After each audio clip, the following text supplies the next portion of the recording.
A inicios del 2020, la COVID-19 llegó a América Latina, poniendo en crisis el sistema de salud pública y la economía de varios países.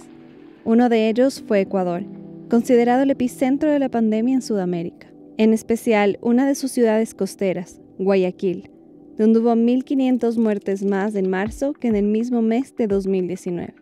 ¿Qué está pasando en el sistema de salud pública del país?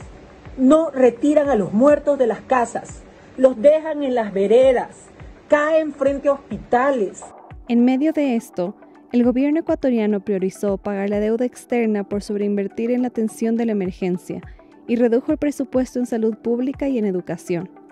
El impacto ha sido sumamente grave, porque las condiciones de las personas que ya vivían en situaciones precarias han empeorado.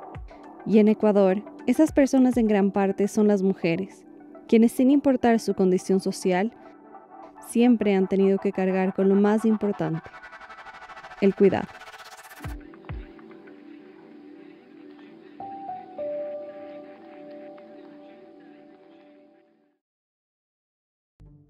Efectivamente, los cuidados siempre han sido una parte fundamental de la feminidad, estemos o no maternando.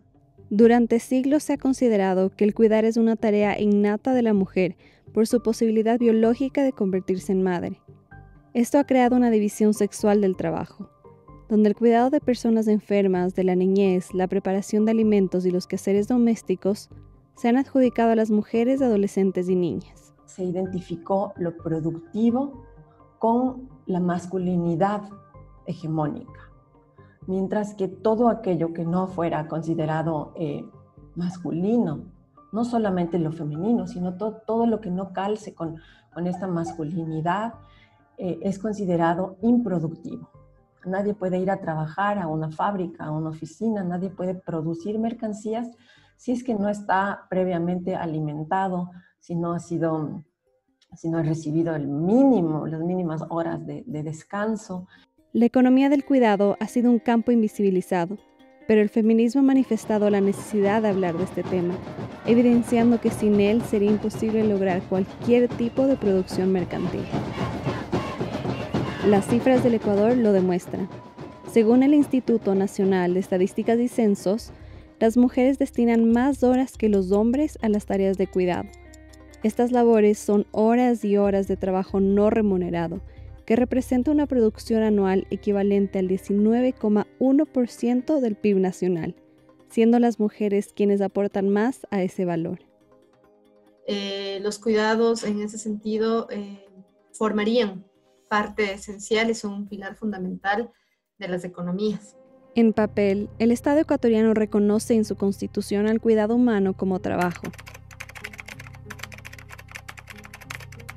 Pero en la práctica hacen falta políticas públicas que garanticen este derecho. Esto se hizo aún más evidente durante el confinamiento por la pandemia, debido a la necesidad de implementar medidas como el teletrabajo y la escuela en casa para prevenir contagios. En el momento en que una persona que salía a trabajar fuera de casa se queda en casa, se empiezan a acumular y se empieza a sobrecargar todo lo que llamamos trabajo reproductivo, es decir, el trabajo que no es remunerado, pero que es necesario para la subsistencia de la especie. La Organización Mundial del Trabajo publicó un informe en septiembre del 2020, donde explica que debido a la pandemia, las mujeres han perdido más trabajos en relación con los hombres. Y uno de los sectores más golpeados ha sido el de las trabajadoras remuneradas del hogar, donde ha habido una disminución de la contratación y despidos. La primera vez que se registra el trabajo remunerado del hogar en Ecuador fue en el censo de 1950 y se llamaba a estas personas sirvientes. Eran por lo general mujeres indígenas de áreas rurales que llegaban a la ciudad y también niños y niñas que eran regalados a familias pudientes para que trabajaran ahí. En 1962, el término fue reemplazado por servicio doméstico, pero eso no significó un cambio en las condiciones laborales. Las miles de mujeres que se dedican al trabajo remunerado del hogar siguen enfrentando una serie de maltratos y abusos durante sus labores. Son maltratadas, sobre todo, por ejemplo, aquellas que son indígenas o que son afro, y ahora también todas las personas que son migrantes y que trabajan como tales. Violencia psicológica, física y sexual ¿no es cierto? Y refieren también discriminación. A esto se le suman jornadas laborales extensas, pagos injustos y una no aseguración al seguro social. Y si bien los sindicatos de trabajadoras remuneradas del hogar han conseguido que a muchas se les cumplieran sus derechos, este año todo cambió. Las que quisieron conservar su trabajo sacrificaron su familia, a sus hijos y se quedaron puertas adentro. En junio de 2020, el gobierno ecuatoriano aprobó una ley de apoyo humanitario que permitía la flexibilización laboral, la reducción de sueldos y despidos. Eso llevó a que las mujeres se vean obligadas a llegar a acuerdos injustos, como ganar la mitad del salario por la misma carga laboral. Otros acuerdos que el empleador hacía con las compañeras es que, bueno, te liquido, te vuelvo a contratar con menos salario y sin seguridad social. Entonces las compañeras aceptaban porque la situación, usted sabe que se puso bien difícil para todo el mundo y a veces no tenían ni siquiera como para alimentarse ellas ni sus hijos.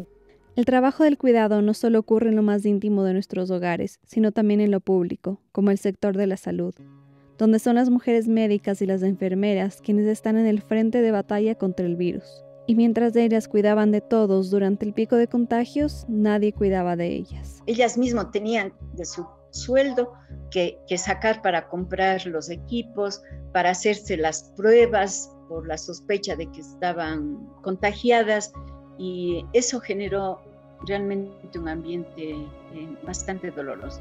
Para atender a los pacientes contagiados, muchas enfermeras tuvieron que aislarse y no ver a sus familias por meses. Otras alquilaban departamentos cerca o se quedaban en albergues creados por los hospitales. Fue una situación bastante dura que afectó en su salud mental y física. Salías de tu turno feliz y contento después de haber trabajado y haber hecho tu trabajo, pero ¿quién se preocupa por ti? Mejor tú estabas preocupado por todo un mundo, ¿no? Por tu familia, que no los podías ver y que no querías que les pase nada. La pandemia ha destapado muchas desigualdades para las mujeres y evidencia la urgencia de crear políticas públicas que distribuyan las labores de cuidado de forma más equitativa. Países como Uruguay ya lo han hecho. El Estado ha creado una ley que redefine el concepto de cuidados como una cuestión de derechos humanos relativa a la esfera pública y social, y no como algo particular y familiar. Son políticas que han cambiado y pueden cambiar la vida de millones de mujeres. Empecemos por nuestros hogares, pidamos cambios a nuestros legisladores, reflexionemos sobre el capital y el cuidado. No paremos de incomodar.